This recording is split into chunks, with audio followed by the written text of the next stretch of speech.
లంబోదరాయ నమః. శ్రీ సీతా లక్ష్మణ భరత శత్రుఘ్న హనుమత్ సమేత శ్రీ రామచంద్ర పరబ్రహ్మణే నమః. తారాని ఆధ్యాత్మిక ఛానల్కి మీ అందరికీ స్వాగతం. ఈరోజు మనం చెప్పుకోబోయే నామం 28వ నామం అయిన పితృవాక్యశ్రిత కానన రామ అనే నామం గురించి తెలుసుకుంటున్నాం. పితృవాక్యశ్రిత కానన రామ అంటే తండ్రి మాటను అనుసరించి అడవులకు వెళ్ళిన రామ అని అర్థము. శ్రీరాముడు తన తండ్రి మాట కోసం అడవులకు వెళ్ళాడు. ఇందులో చాలా భాగాలు ఉన్నాయి. ఇది 20వ భాగము. శ్రీరాముడు అడవికి వెళ్ళడానికి కౌసల్యాదేవి సమ్మతించింది. తన ముద్దుల కొడుకు క్షేమంగా ఉండాలని, మళ్ళీ క్షేమంగా 14 సంవత్సరాల తర్వాత అడవుల నుండి తిరిగి రావాలని అన్ని ప్రాణులను దేవతలను వేడుకొని దేవతలను పూలతో చందనగంధాలతో అర్చిస్తూ వేడుకుంది. శ్రీరామునికి శుభ పరంపర చేకూరటానికి కౌసల్యామాత బ్రాహ్మణోత్తములతో అగ్నిని ప్రతిష్ఠింపచేసి విద్యుక్తంగా హోమాలు ఆచరించింది. మహిళామణి అయిన కౌసల్యాదేవి హోమం చేయడానికి కావలసిన నేతిని, తెల్లని పూలదండలను, సమిదలను, తెల్ల ఆవాలను సిద్ధం చేయించింది. పురోహితుడు శ్రీరాముని ఆరోగ్య భాగ్యముల కోసం, ఉపద్రవముల నివారణ కోసం శాంతి హోమాలను విద్యుక్తంగా ఆచరించాడు. తర్వాత అతడు హోమం చేయగా మిగిలిన సామాగ్రితో బాహ్య ప్రదేశంలో బలి ప్రక్రియ నిర్వహించాడు. కౌసల్యాదేవి స్వస్తి పుణ్యాహవచనములను నిర్వహించే బ్రాహ్మణోత్తములకు తేనె, పెరుగు, నెయ్యి మొదలైన వాటిని అక్షతాపూర్వకంగా సమర్పించింది.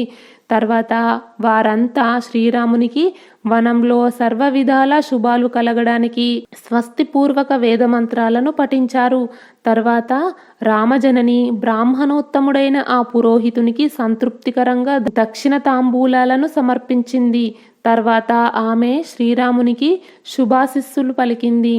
నాయనా రామచంద్ర, వృత్తాసుర సంహార సందర్భంగా సర్వదేవతల అధిపతి దేవేంద్రుడికి లభించిన మంగళాశిస్సులు అన్నీ నీకు ప్రాప్తించాలి.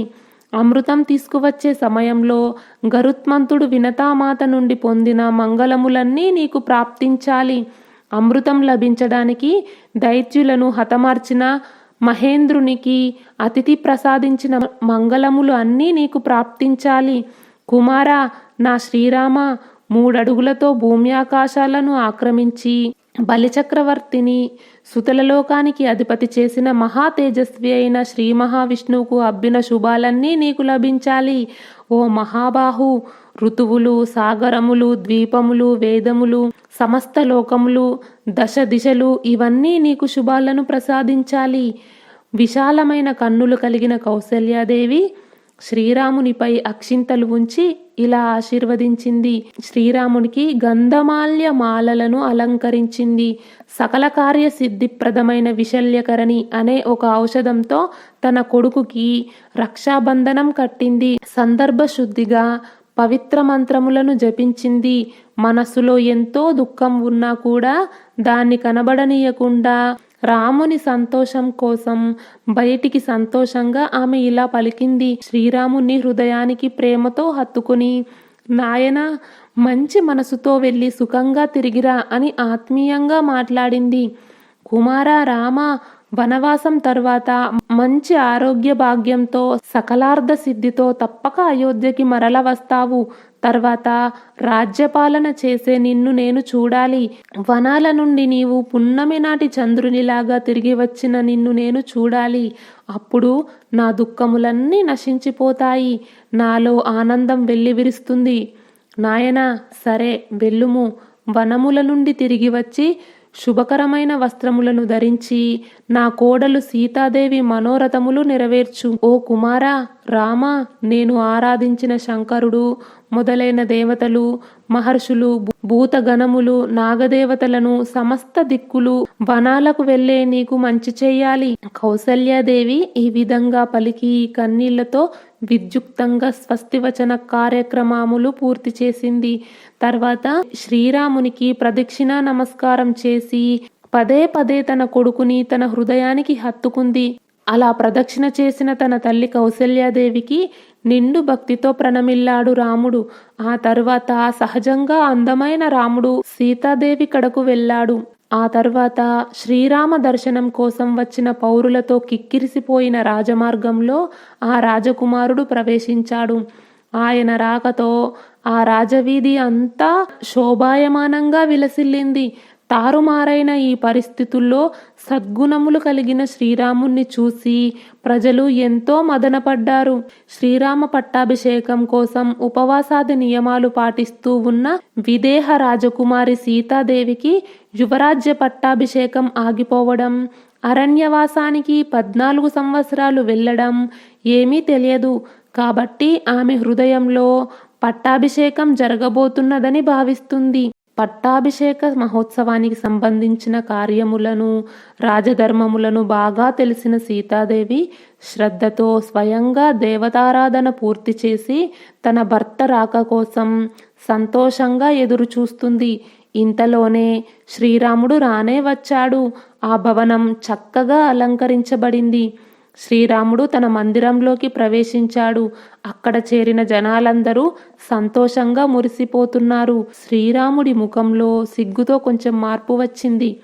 అప్పుడు సీతాదేవి ఆసనం నుండి లేచి బాధతో చింతతో కనబడుతున్న తన భర్తను చూసి ఎంతో చలించిపోయింది. ధర్మాత్ముడైన రాముడు ఆ సీతాదేవిని చూసి తన మనస్సులోని శోకావేశం ఆపుకోలేకపోయాడు. అందువల్ల అది బయటపడింది. ఆయన ముఖం వెలవెలబోయింది. శరీరమంతా చెమర్చి ఉంది.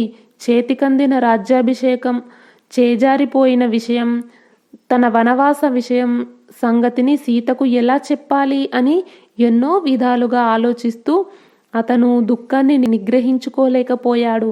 అలాంటి స్థితిలో ఉన్న తన భర్తను చూసి సీతాదేవి, స్వామి, ఈ శుభ సమయంలో ఇలా బాధపడుతున్నావు, కారణమేమిటి అని ప్రశ్నించింది. నేడు పుష్యమి నక్షత్రయుక్త కర్కాటక రాశి, బృహస్పతి ఉచ్చస్థితిలో ఉన్న శుభదినం. ఇది పట్టాభిషేకానికి అనువైంది అని బ్రాహ్మణులు చెప్పినారు కదా, మీకు ఈ విచారమెందుకు? నూరు ఊచలు గలది, తెల్లని నీటి నురగవలే విలసిల్లే ఛత్రం యొక్క మర్యాదలతో మనోహరమైన నీ ముఖం విరాజిల్లటం లేదేంటి? పద్మముల వంటి మీ విశాలమైన నేత్రములు గల మీ వదనాన్ని, చంద్రహంస కాంతులను విరజిమ్మే వింజామరలు సేవించడం లేదేంటి? ఓ నరోత్తమ, వాగ్విశారదులైన వందిమాగదులు మిక్కిలి సంపన్నులైన మంగళకరమైన వచనాలతో మిమ్ము స్తుతించడం లేదేంటి? వేద పండితులు, బ్రాహ్మణులు పట్టాభిషిక్తుడు కాబోతున్న మీ శిరస్సు పైన విద్యుక్తమున తేనె, పెరుగు మొదలైన వాటితో కూడిన పవిత్ర జలములతో అభిషేకించడం లేదేంటి? మంత్రులు, సేనాపతులు, పురప్రముఖులు, అలాగే పౌరులు, జానపదులు వస్త్రాలంకార శోభితులై మిమ్మల్ని అనుసరించి రావటం లేదేంటి? బంగారు తొడుగులతో అలంకరింపబడిన మిక్కిలి వేగం కలిగినవి అయినా 4 గుర్రములు కట్టిన శ్రేష్టమైన పుష్యరథం అంటే పూలమాలలతో అలంకరించి ఉన్న ఉత్సవరథం నేడు మీ ముందు రావటం లేదేంటి? ఓ మహావీర, సర్వశుభ లక్షణములతో కనివిందు చేసే అందమైన భద్రగజం మీ ఉత్సవయాత్రలో మీ ముందు భాగాన నడిచి రావటం లేదేంటి? స్వామి, మీ అగ్రభాగంలో వీరయోధులు బంగారంతో అందంగా నిర్మించిన సింహాసనాన్ని తీసుకొని రావటం లేదేంటి? పట్టాభిషేక సన్నాహాలు పూర్తయినవి కదా, ఇలాంటి సమయంలో మీ ముఖంలో ప్రసన్నతకి బదులు విచారం కనిపిస్తుందేంటి? మీ ముఖంలో ఇలాంటి ఛాయను నేను ఎన్నడూ చూడలేదు. ఇలా అడుగుతూ ఉన్న సీతాదేవితో రాముడు, ఓ సీత, పూజ్యుడైన మా తండ్రి గారు నన్ను అరణ్యవాసానికి పంపబోతున్నాడు. ఓ జానకి, నీవు గొప్ప వంశంలో జన్మించావు. నీవు ధర్మజ్ఞురాలివి, ధర్మపరాయణవు. నా వనవాస కారణాన్ని క్రమంగా తెలుపుతాను, విను. సత్యసంధుడైన మా తండ్రి పూర్వము కైకేయీదేవికి 2 వరాలను ఇచ్చాడు. రాజుగారి ఆదేశం మేరకు నా యువరాజ పట్టాభిషేకానికి సంబంధించిన సన్నాహాలు పూర్తి చేయబడి ఉన్నాయి. ఇంతలోనే కైకేయీదేవి ఇంతకు ముందు నాకు వాగ్దానం చేసిన 2 వరాలను ఇవ్వు అని రాజును ఒత్తిడి చేసింది. ధర్మం నెపంతో ఆయనను తన మాటకు కట్టుబడి ఉండేటట్లు చేసింది. మా తండ్రి అయిన దశరథ మహారాజు ఆమె మాటకు కట్టుబడి భరతుడు యువరాజ పట్టాభిషిక్తుడు అయ్యేటట్లు నేను దండకారణ్యానికి 14 సంవత్సరాలు వనవాసం వెళ్ళునట్లు ఆదేశించాడు. రాజాజ్ఞను తలదాల్చి నేను నిర్జనారణ్యవాసానికి బయలుదేరుతూ నిన్ను చూడడానికి వచ్చాను. కానీ నీవు భరతుని ముందు నన్నెప్పుడు పొగడవద్దు, నా గుణముల గురించి ప్రస్తావించవద్దు. సీత, నీవు భరతునితో సాధారణంగా మసలుకో. ఊర్మిళ శృతకీర్తుల కంటే మించిన మర్యాదలను నీవు ఆశించరాదు. తోటివారి మధ్య అనుకూలవతి అయి మెలుగుము. మహారాజు వంశపారంపర్యంగా వస్తున్న ఈ రాజ్యాన్ని భరతునికి ఇచ్చేశాడు.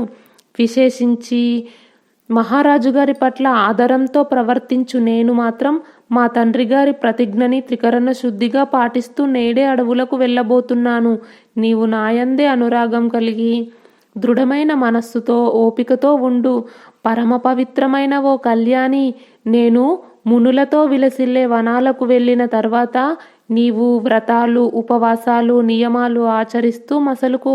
నీవు పొద్దున్నే మేల్కొని యథావిధిగా దేవుణ్ణి పూజించుకో. మా తండ్రి అయిన దశరథ మహారాజుని వినమ్రతతో ఆదరపూర్వకంగా సేవించు. మా తల్లి కౌసల్యాదేవి కడు వృద్ధురాలు. పైగా నేను ఇక్కడ లేకపోవడం వల్ల ఆమె బాధపడుతూ ఉంటుంది. ధర్మజ్ఞురాలివి అయిన నీవు ఆమెను ఓదారుస్తూ సేవిస్తూ ఉండు. మిగిలిన తల్లులందరూ నన్ను కౌసల్యమాతలాగానే ఆలన పాలనతో చూశారు. వాళ్ళని కూడా నీవు గౌరవంగా చూసుకో. భరత శత్రుఘ్నులు నాకు ప్రాణం కంటే ఎక్కువ. వాళ్ళని నీవు వాత్సల్యంతో ఆదరించు. యువరాజైన భరతుడు ఈ రోజు నుండి మన దేశానికి, మన కుటుంబానికి సర్వాధికారి ప్రభువు కాబట్టి అతనికి ఇష్టం లేని పని నీవు ఎప్పుడూ చేయవద్దు. రాజుల మనోభావాలు గుర్తించి వారికి అనుగుణంగా ప్రవర్తించు. అలసట అనేదే లేకుండా గౌరవంగా వారిని సేవించు. అప్పుడు వారు మిక్కిలి ప్రసన్నులవుతారు. లేకపోతే వారు బాధపడతారు. రాజుకు వారికి కీడు తలపెట్టిన వారు కన్న కొడుకులే అయినా వారిని శిక్షిస్తారు. తమకు మేలు చేసిన వారు సామాన్య మానవులు అయినా వారిని చేరదీస్తారు, ఆదుకుంటారు. ఓ కళ్యాణి, సతీధర్మం పాటిస్తూ సత్యవ్రతము నందు నిరతురాలివై ఉండు. యువరాజు అయిన భరతునికి అనుకూలంగా ప్రవర్తిస్తూ నీవు ఇక్కడే ఉండు. నా ప్రియమైన సీత, నేను దండకారణ్యమునకు వెళ్తున్నా. ఓ సుందరి, నీవు అయోధ్యలో ఉండు. ఎవరికీ ఇష్టం లేని పని చేయకుండా, ఎవరినీ నొప్పించకుండా నా మాటలను పాటించు. మిగతా భాగాన్ని వచ్చే వీడియోలో తెలుసుకుందాం. ఈ వీడియో గురించి మీ అభిప్రాయాన్ని కామెంట్ బాక్స్లో తెలియజేయండి. ఈ వీడియో నచ్చితే లైక్ చేయండి, షేర్ చేయండి. తారాని ఆధ్యాత్మిక ఛానల్ని సబ్స్క్రైబ్ చేయండి. బెల్ ఐకాన్ గుర్తుపై క్లిక్ చేయండి. ఇంతవరకు ఈ వీడియో చూసినందుకు మీ అందరికీ ధన్యవాదాలు. లోకా సమస్త సుఖినో భవంతు. కృష్ణార్పణం.